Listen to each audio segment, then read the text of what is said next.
Buenas tardes, Latinoamérica. Mi nombre es Juan Llanos. Voy a tener el placer de moderar este panel sobre regulación en Latinoamérica con 4 expertos en leyes y compliance. Tal vez los que no me conocen muchos, pero yo he estado en el ecosistema desde cripto desde el año 2012. Estuve en la primera de la BitConf. Ayer se compartió una foto muy linda de esa primera de la BitConf en Buenos Aires en diciembre de 2013. Ahí estuvimos acompañando este camino de Rodolfo y Diego y la comunidad de la Bitcoin ONG Argentina. Ha sido un trabajo increíble lo que han hecho en Latinoamérica y ha sido un placer participar desde la distancia. Yo hace 18 años que vivo en Nueva York y trabajo con empresas que quieren entrar al mercado norteamericano o empresas norteamericanas que quieren entrar a otras partes del mundo. Haciendo sistemas de compliance y estrategia de compliance. Tenemos la premisa del placer de hoy es hablar de regulación que promueva el ecosistema. Es una aspiración bastante grande, difícil. Normalmente la regulación se entiende como una restricción, ¿no? Y realmente es así, realmente es poner controles, digamos, límites a lo que se puede hacer con la tecnología. Y es un gran desafío para los reguladores y para la industria lograr el equilibrio para proteger a los consumidores, crear un sistema estable y promover el desarrollo sosteniblemente, ¿no? Les voy a presentar a los panelistas de hoy. Tenemos a un panel internacional muy importante, gente que ha estado en la industria hace mucho tiempo. Voy a empezar con Carlos Valderrama Narváez de México, a quien he conocido hace unos años. Es socio fundador y gerente de Legal Paradox, basado en México. Luego está Daniel Villarroel Barrera, de Colombia. No lo conozco, vamos a conocernos en esta primera conversación. Ex coordinador de regulación del Ministerio de Comercio de Colombia, ahora en práctica privada. Tenemos a Joaquín Ignacio Simonetti Rojas de Chile. También asesor en blockchain en práctica privada, entiendo, y Ricardo Miura Estrada de Argentina. Lo interesante es que vamos a anotar varios acentos. Siempre es interesante aprender sobre cómo las diferencias que nos hacen tan particulares en América. Yo tengo un acento de la Pampa Argentina, Bolívar, provincia de Buenos Aires, ya neutralizado por muchos años de trabajo en Nueva York, con gente de toda parte del Caribe. Se me ha ido mi Argentina y mi voz, pero vamos a escuchar todos los acentos, va a ser interesante. Bueno, entonces, la primera, generalmente cuando empezamos hablando de regulación, hago una pequeña introducción sobre 3 tipos de regulación, básicamente, o 4. Generalmente cuando yo pongo 3, los abogados empiezan a decir, no, hay también esto, y también esto, pero también esto. Entonces se hace cada vez más, mi taxonomía se vuelve inmanejable. Pero básicamente hay 3 tipos de regulación. Le voy a agregar la 4 porque sé que hay expertos en impuestos, como Ricardo aquí, entonces vamos a arreglar la fiscal.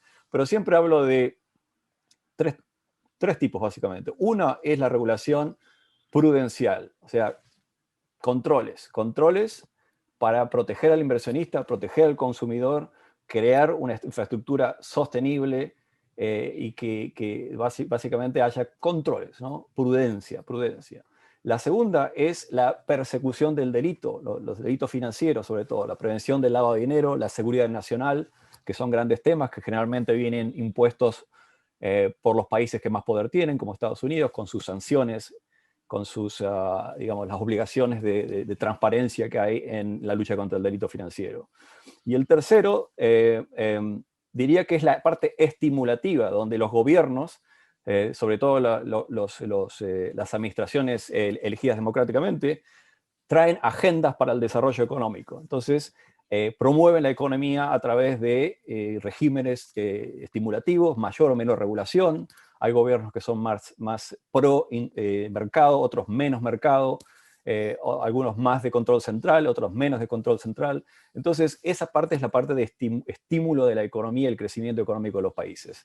Esos son los 3 tipos y la cuarta sería fiscal, que para mí la parte fiscal es parte del estímulo de la economía, ¿no? Porque hay regímenes tributarios que son realmente restrictivos y que no convenientes y espantan la inversión, básicamente, o no promueven el desarrollo económico nacional. Entonces, yo diría que eso, no sé si están de acuerdo los abogados, que son los expertos, pero yo este marco me ha servido para tener conversaciones con líderes en todo el mundo desde hace 18 años en la industria de servicios financieros en Estados Unidos y hace 7 años y medio en la industria de Bitcoin. Así que, primero, vamos a empezar con la premisa de regulación para promover el ecosistema. ¿Se puede hacer énfasis en la parte de promoción o hay que sacrificar la parte de prudencia y de control contra los delitos financieros? ¿Qué pasa con estas patas de la mesa? ¿Cómo es? Me gustaría empezar tal vez con dos ex asesores de gobierno, ¿no? Con Daniel y con Joaquín. Daniel tal vez primero en Colombia y luego Joaquín en Chile. Mil gracias, Juan. La palabra prudencia me genera ahí un poco de temor, porque es una bandera que puede usarse como excusa para cualquier medida prohibitiva por parte de un Estado. Entonces dice, no, porque como estamos asegurando al consumidor y somos prudentes, seguros y vamos lento, entonces es una bandera o una herramienta en muchos casos mal usada por el Estado.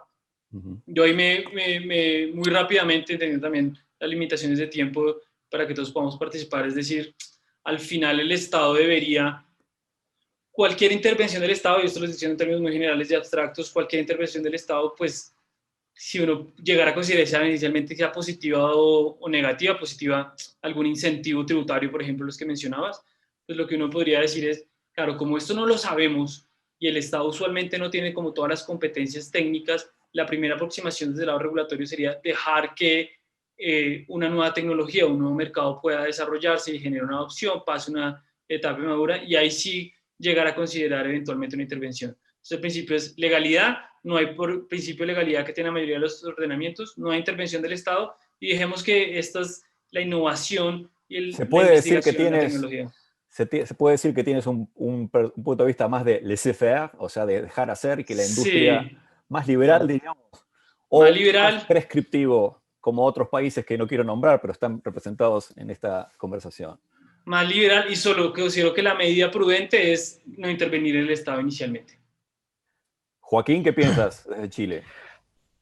Yo voy a hablar a raíz de un ejemplo concreto, que fue el cierre de cuentas que sufrieron los exchange chilenos el año 2018, donde el principal argumento por parte de los bancos fue principalmente el hecho de que estos no eran entes regulados, por lo tanto ellos no podían correr el riesgo de abrirles cuentas, ya que ellos también tienen que cumplir con la ley 19.903 en Chile, que es la ley de lavado activo y prevención del dinero.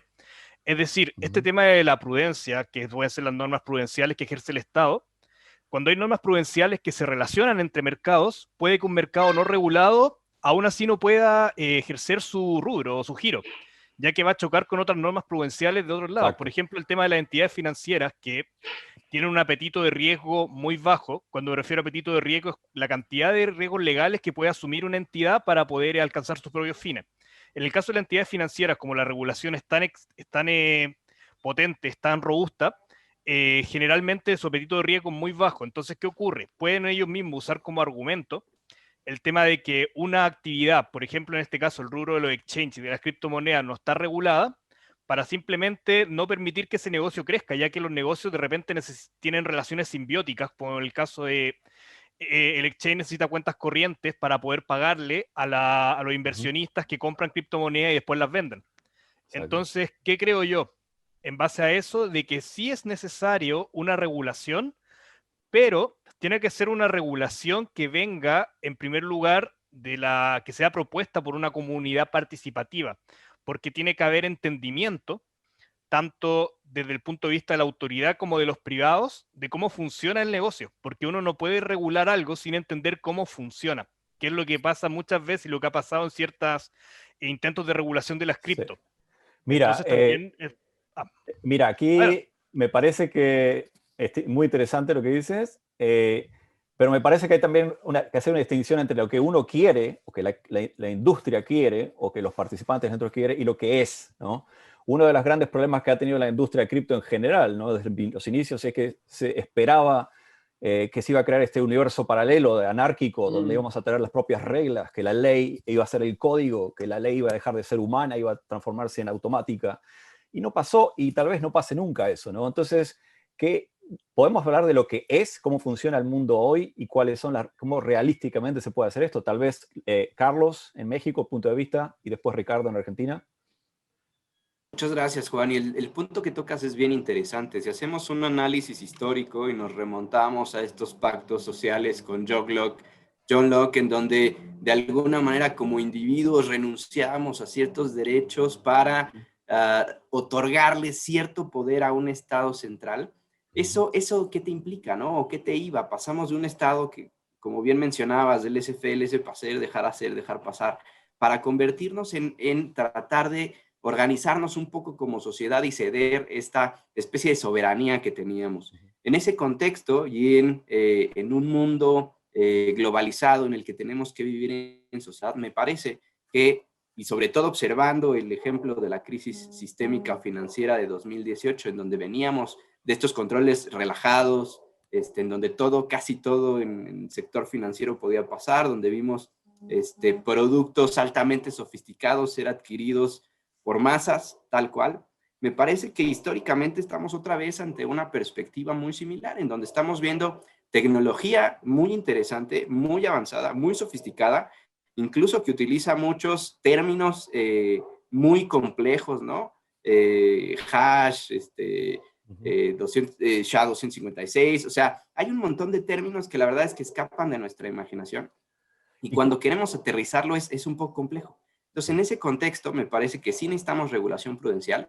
Y luego hay otra fase bien interesante. Ya que tenemos este contexto de alguna manera negativo y no ideal para el desarrollo de innovación, porque tenemos un montón de regulación prudencial y un montón de cosas que no podemos hacer, empiezan a destacarse a nivel internacional de manera muy interesante modelos novedosos o sandbox regulatorios, que lo que te permite es desplegar modelos, productos, servicios financieros que en principio están regulados y reservados a entidades autorizadas y que traen todo este bagaje de regulación para tratar de desplegarlos con tecnología de punta e incluso con menor regulación.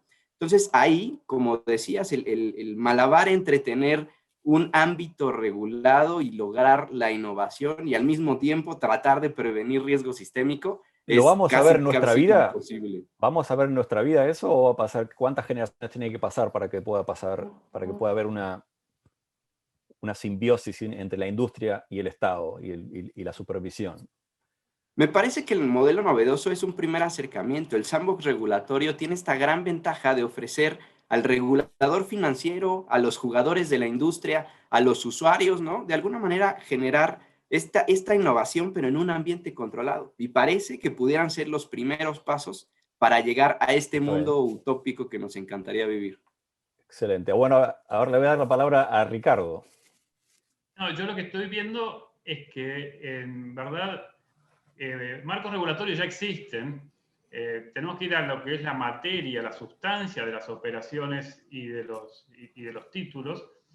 Y nos encontramos que acá básicamente lo que hay en el mundo cripto y que nos interesa por lo menos tiene que ver con el mercado de capitales, con el mercado financiero y con lo que es todo el control de lavado de dinero. En el mercado de capitales y en el mercado financiero y en el sector del lavado ya hay una cantidad de normas que se aplican. Están concebidas pensando tal vez en marcos más tradicionales, pero nada impide que cuando me caigo con un ICO a tratar de vender, hacer oferta pública de un título valor, estoy haciendo oferta pública de un título valor, o sea, me va a caer toda la regulación en el caso de Argentina, de la CNB, y cada país tiene su propio organismo regulatorio. Lo mismo si voy a hacer intermediación financiera, me van a caer las normas del Banco Central y todo lo que tiene que ver con la intermediación o con la captación de fondos. Entonces, esas normas ya existen. Entonces, ¿qué le podemos pedir a un marco regulatorio que tenga en cuenta como el protagonismo de las nuevas tecnologías de blockchain? Y yo te diría que nada general, o sea, que cada una de estas autoridades que tienen en su competencia aplicar esas normas que que tienden a organizar y a ordenar sus respectivos ámbitos, tengan en cuenta que existe esto, que tal vez por su tecnología merece alguna diferencia, algún tratamiento diferencial, y entonces si Vamos a hablar del tratamiento diferencial, por favor. Hablemos un poco del tratamiento. Hablemos de sandbox ahí, pero no me hables de que tenemos que hacer un gran marco regulatorio donde prohibamos a todo el mundo hacer todo, donde metemos a todos en la misma bolsa, porque terminamos metiendo al Bitcoin junto con el shitcoin, junto con un ICO que hizo un startup, y son cosas totalmente distintas que estén en blockchain. O sea, tú piensas que la regulación, si puedo resumir, ya existe y está básicamente basada en productos o servicios, o grupos regulatorios o grupos de productos. Claro. Por ejemplo, el mundo de las securities es un mundo, el mundo del dinero y los pagos es otro mundo, el mundo del seguro es otro mundo, el mundo de los seguros. Yo siempre hago esa distinción que la regulación tiene esa característica, que es por producto, sobre todo la regulación prudencial de control, es por producto. También, pero tiene otra cosa que es, en mi opinión, y creo que están de acuerdo todos, es inherentemente incompatible con la regulación o con el derecho como existe hoy, que es que la tecnología blockchain y estos productos son globales por naturaleza. O sea, no son ajurisdiccionales o suprajurisdiccionales, mientras que la ley es jurisdiccional por esencia. Entonces, cuando uno tiene que operar dentro de las fronteras de México, tiene que aplicar la normativa de México. Cuando tiene que operar dentro de la ciudad, no, dentro de la definición técnica de quién es un residente o un ciudadano. Entonces, me parece que yo también pensaba lo mismo. Hace muchos años decía, ya está la regulación, no queremos regulación nueva, enfoquémonos en la sustancia, ¿no? en el espíritu de la ley, que es la protección del consumidor dentro de estos productos, y ya existe analógicamente un producto de security, si se parece a una security, le aplica la ley de securities, ¿no? Pero el problema que yo veo es, si adoptamos esa postura, ¿cómo se hace el enforcement? ¿Cómo se hace la supervisión y el control cuando un muchacho de 17 años en Chile crea un banco y ofrece su servicio a Rusia en una tarde? Pero ahí, Juan, fíjate, lo hoy. que dices es bien interesante, porque estamos observando a nivel internacional un movimiento que me parece que está cobrando fuerza. Empezó en UK como el Global Innovation Network y ahora se llama Global Financial Innovation Network. Sí. Es esta digamos, propuesta de los principales reguladores a nivel internacional que tienen un sandbox regulatorio y desde el cual pueden ser estos despliegues más eficientes, de tratar de generar un ecosistema internacional en un mundo global e interconectado. Armonizar y homogeneizar la normativa, por lo menos, ¿no? Ahora bien, si puedo intervenir, considero también interesante que antes que incluso de determinar especialmente qué regulación preexistente se puede aplicar, también hay que definir la naturaleza jurídica de lo que le estamos aplicando.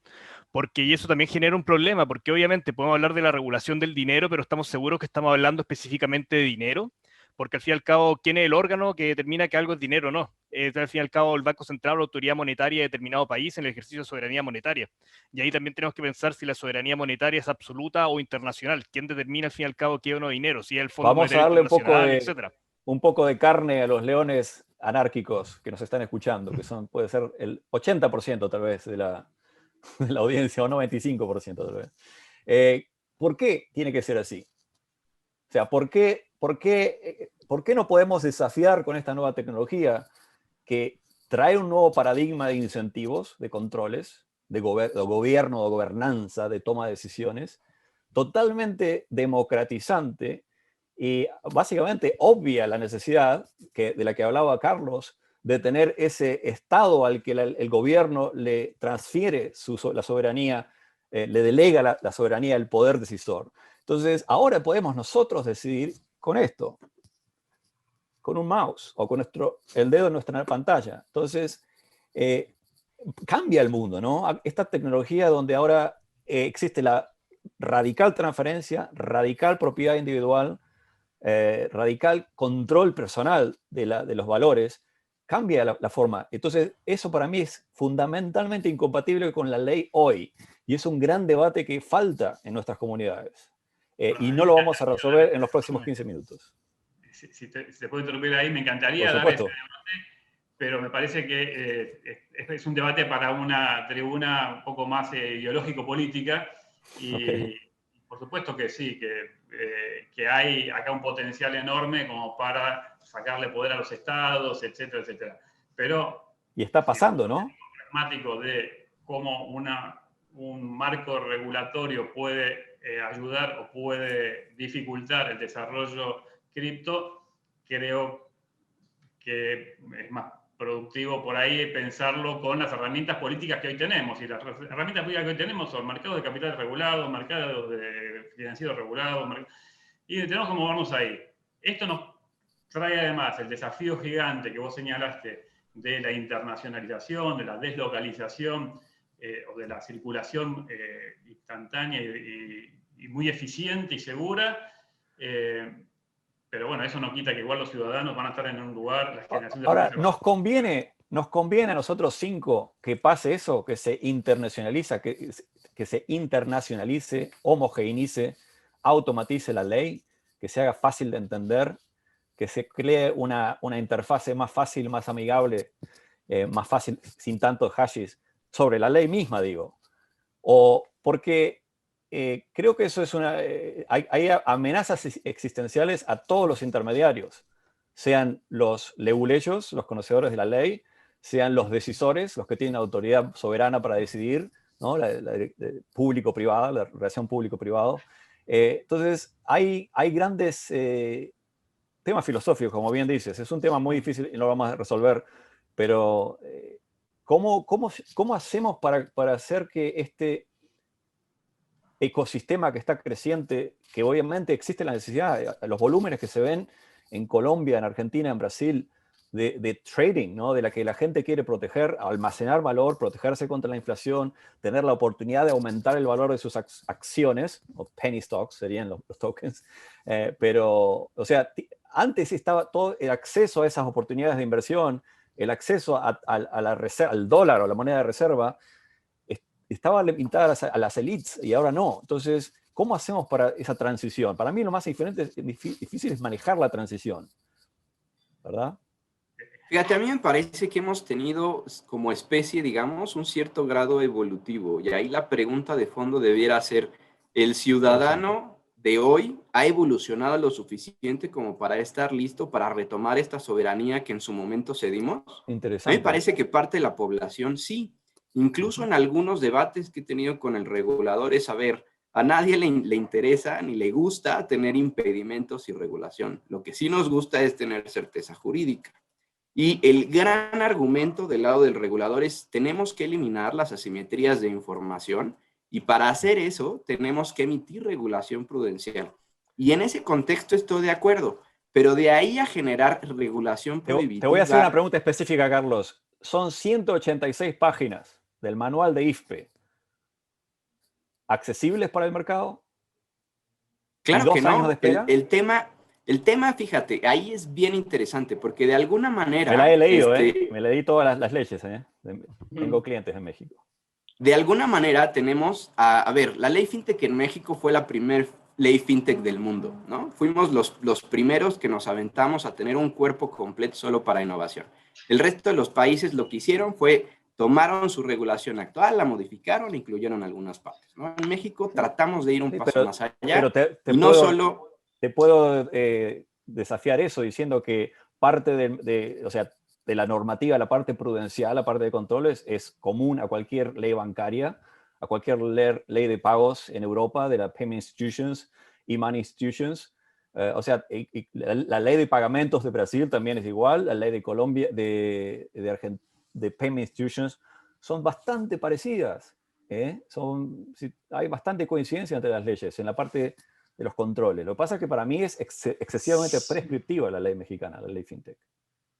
Y ahí creo que es bien interesante irnos a números. Ustedes pensarían, o a lo mejor la mayoría podría pensar, que en el momento en que existe ley FinTech es una barrera enorme, es un impedimento. Como decías, para construir un expediente de estos tamaños se necesitan cantidades interesantes de horas hombre detrás y de diferentes sectores para tratar de construir un expediente decente, ¿no?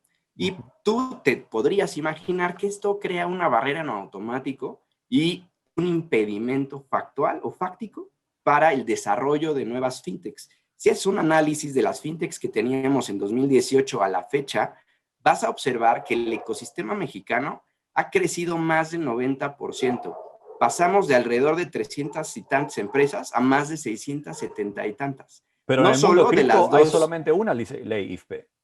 y ojo, no solo de las dos fintechs reguladas, que son las IPES o las crowdfunding, comúnmente conocidas como wallets, ¿no? Sí. Sino el resto del ecosistema fintech Está bien. volteó a ver a México y ahora incluso hay grandes jugadores unicornios a nivel internacional que están viendo a México como el punto de entrada para dos mercados en específico. Estados Unidos y Canadá, el mayor mercado del mundo, y segundo, el mercado latinoamericano, que también tiene una gran área de oportunidad y tenemos miles de problemas que todavía no hay solución. Esas dos virtudes me parece que colocaron a México en un punto muy interesante de inflexión, con esta cierta seguridad jurídica de la que estábamos hablando, en donde al menos ya tienes claro qué es lo que sí y qué es lo que no puedes hacer. Eso de alguna manera para todos los jugadores de la industria te da cierta certeza.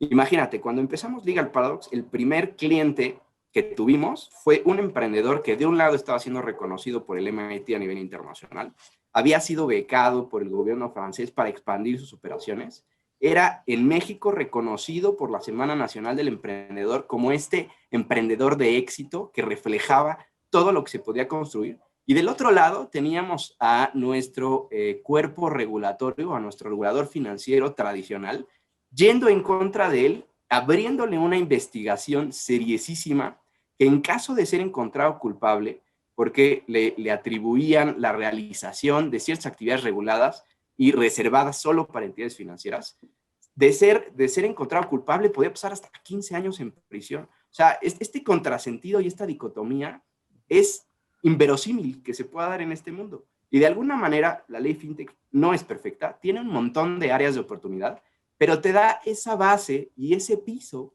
desde el cual puedes empezar a construir cosas. ¿Alguna otra opinión? ¿En Colombia? Yo considero que ese piso... Sí. ¿Daniel? Perdón. Perdón, Daniel. Dale, Ricardo.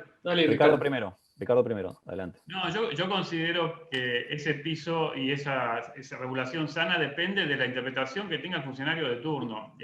Yo desconfío muchísimo de esos marcos regulatorios genéricos que quieren abarcar todo. Estoy totalmente de acuerdo con eso, Ricardo. Para mí hay mucha subjetividad, mucho control personal de quien esté en la autoridad.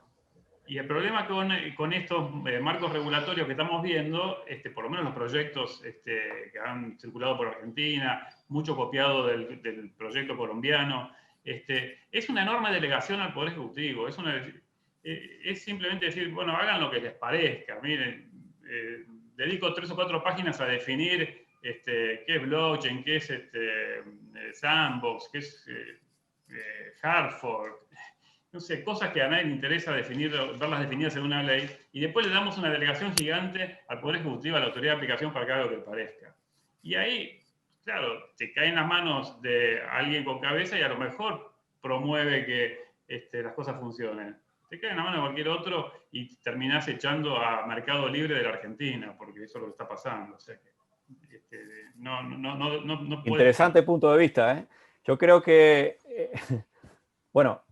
A ver, le voy a dejar la opinión a otros. No debería opinar nada. Hay otra perspectiva que me parece importante ahí con lo que hemos conversado, y es, claro, usualmente analizamos desde los jugadores que están haciendo estos nuevos modelos de negocios o que desarrollan las startups o algún emprendimiento relacionado.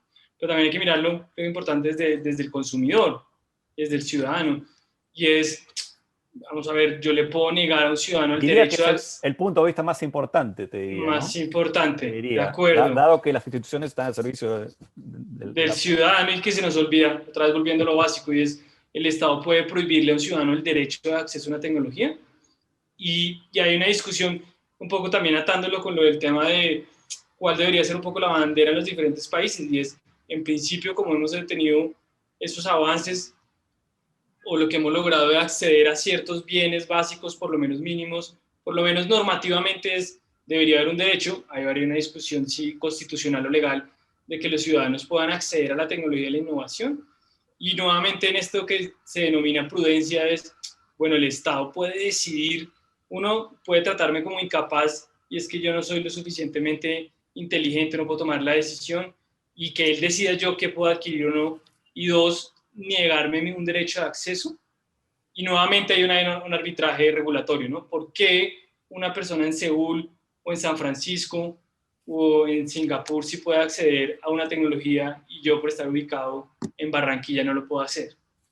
Parece ser que no debería haber esa discriminación. A ver, amigo chileno, ¿qué piensas? Yo ahí creo que coincido con Daniel y creo que ahí también tenemos que explorar lo que se conoce como el concepto de orden público, porque generalmente los derechos constitucionales, como de libertad económica principalmente, siempre permiten el desarrollo de cualquier actividad, pero mientras no vayan en contravención de la ley y principalmente el orden público, que es un concepto tan abstracto que es al fin y al cabo la definición del gobierno de turno, que va a ser o no el orden público.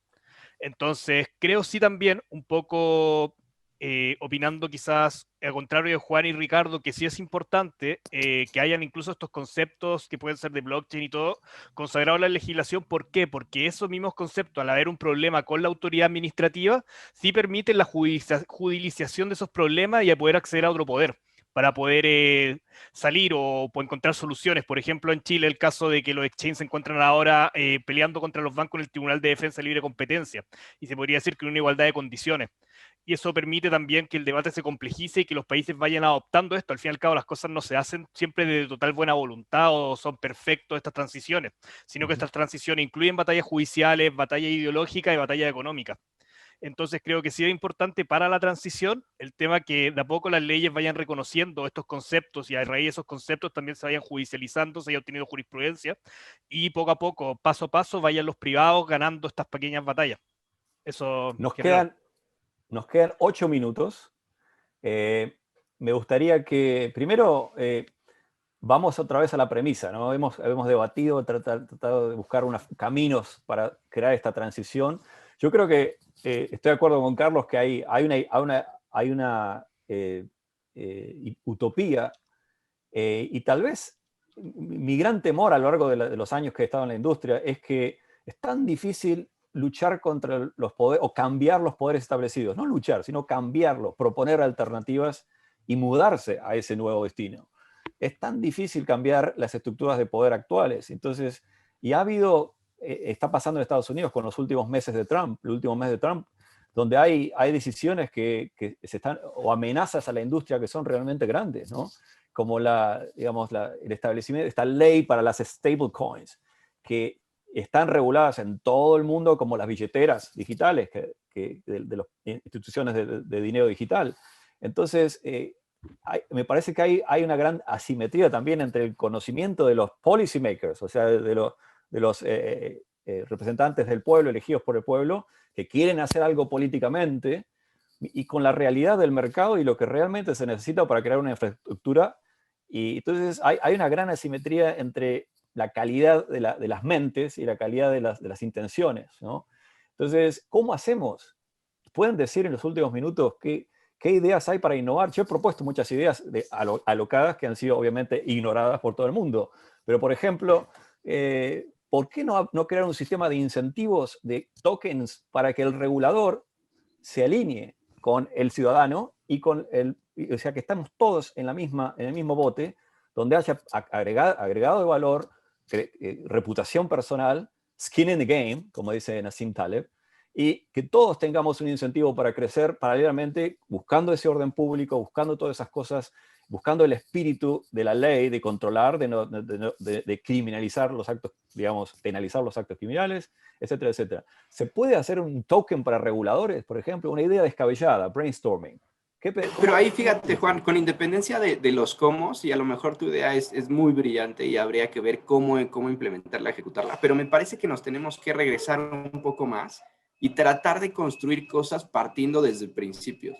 El primer principio que me gustaría proponer es, a ver, cualquier persona puede hacer todo lo que no le esté expresamente prohibido. Segundo principio, la tecnología no es buena ni mala en sí misma. El humano es el que le da esa cualidad o desventaja. Y con base en eso, el tercero sería, hay que entender y partir de un principio de neutralidad tecnológica en el cual podemos desarrollar las actividades con independencia de la tecnología que estemos aplicando.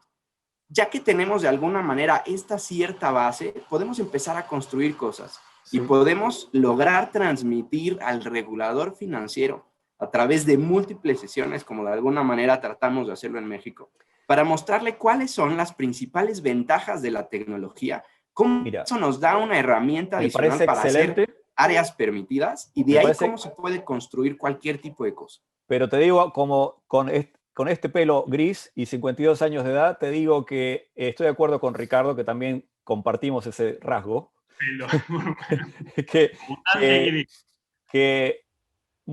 educar al regulador es muy noble, pero yo creo que deberían venir educados. ¿Entiendes? Bueno, yo te decía... Yo pago mis impuestos para que haya representantes y administradores públicos idóneos, ¿no? Y competentes. No, de acuerdo, y tendrán cierta base, pero también hay que recordar como miembro que de la industria, para educar a una persona que puede leer lo mismo que yo leí al mismo tiempo, y debería estar leyendo porque es lo que le corresponde como administrador, como funcionario público. Entonces, ¿entiendes? Hay para todo hay contrapunto, y para todo hay límites, y tendríamos que... Hay muchas cosas para mejorar, pero bueno, gracias Carlos, discúlpame, vamos a ver 2 minutos más a cada uno. Joaquín, Chile, ¿qué piensas? Yo cuando tengo el pelo totalmente negro y con 26 años, pienso que esto se hace con pequeñas victorias, la verdad. Es decir, el tema que se consagre tanto, no sé, en la normativa tributaria, en la normativa jurídica, puede ser procesal, civil, etcétera, que se vayan ocupando herramientas, cada pequeña victoria da el pie para seguir avanzando en la transición. Insisto, y creo que ya el reconocimiento de los conceptos en cuerpos legales permite la judicialización y que de ahí se dé un tratamiento especializado mediante conflictos que siempre van a ocurrir entre el regulador y los privados, pero siempre claramente dentro del marco institucional ir avanzando, porque si bien la administración puede estar equivocada, puede que los jueces tengan otra mirada, o puede que los legisladores de 2 años o 4 años después tengan otra. Entonces, un gran republicano, Joaquín, qué republicano, Montesquieu, muy bien.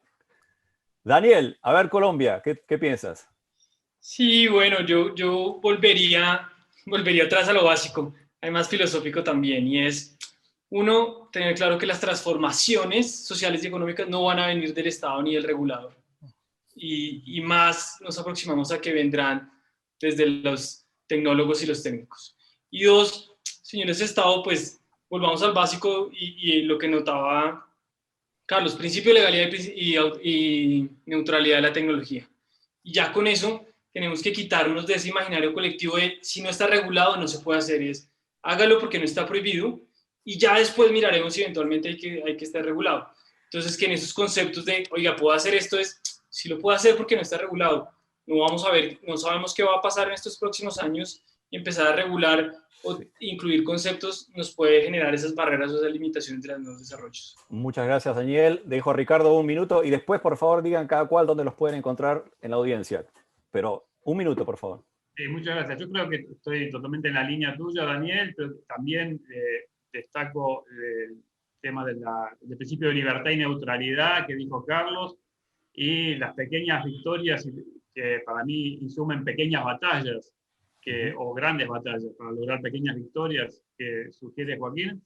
Creo que estamos ahora, nuestra responsabilidad es dar esas batallas, darlas para tratar de preservar la libertad y la iniciativa de los tecnólogos, que no son los reguladores los que van a generar el progreso, y ahí coincido totalmente. Y hoy el peor de los monstruos que yo veo avanzar son los marcos regulatorios. Acá te traigo el marco regulatorio para la actividad cripto.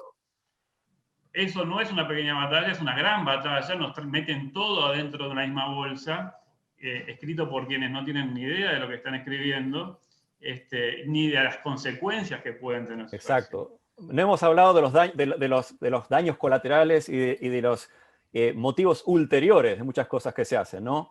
El efecto perverso. Hay mucho riesgo de perversión en la ley y en el poder en general, ¿no? Entonces, grandes temas. La verdad que ha sido un placer esta conversación. Ojalá la podamos tener. Yo siempre le digo a la gente, a la gente que organiza conferencias, tengamos estos debates porque son serios. Tal vez hay gente que se sienta ofendida con un comentario, pero bueno, si no tenemos la piel gruesa, lo suficientemente gruesa como para criticar y criticarnos y aceptar críticas, ¿cómo avanzamos la sociedad? ¿No? Creo que lo hemos hecho con respeto, y así deben ser las conversaciones. ¿Cómo los puede encontrar quien está escuchando? Carlos. También pueden buscar en Twitter como @legalfintech y en LinkedIn como Carlos Valderrama. Daniel. Mucho gusto. Gracias, Carlos. En Twitter también de Villarroel B. Estoy también en LinkedIn. Muy bien. Ricardo. Muchas gracias, Juan. Excelente tu coordinación. A mí, yo Gracias. más que nada, mi perfil público sería en Twitter, @Ricky Miura. Muy bien. Joaquín. Ahí pueden encontrarme en LinkedIn a través de joaquín.simonetti, como también a través de la página de la Asociación Bitcoin, que es Asociación Chilena de Criptotecnologías.org. Excelente. Juan Llanos en Twitter, Juan Llanos en LinkedIn. Hemos llegado a 0. A ver si estamos de acuerdo con los productores de que hemos terminado el panel. Les agradezco mucho. Gracias.